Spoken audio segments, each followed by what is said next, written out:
একটি ছোট শহরে থাকত এক যুবক, নাম তার বেলাল। সে সারাদিন বন্ধুদের সাথে ঘুরে বেড়াত, কিন্তু নিজের বৃদ্ধ মায়ের খোঁজ খুব কম নিত। একদিন রাতে বাসায় ফিরে সে দেখল তার মা দরজার পাশে বসে আছেন, চোখে ক্লান্তি, হাতে পুরনো একটা জুতা। মা আস্তে বললেন, বাবা, আমার জুতাটা ছিঁড়ে গেছে, কাল ফজরের নামাজে যেতে কষ্ট হবে কি? বেলাল চুপ হয়ে গেল।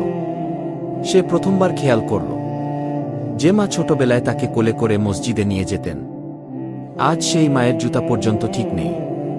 পরদিন খুব সকালে সে নিজের জন্য নতুন কিছু না কিনে মায়ের জন্য নতুন জুতা নিয়ে এলো।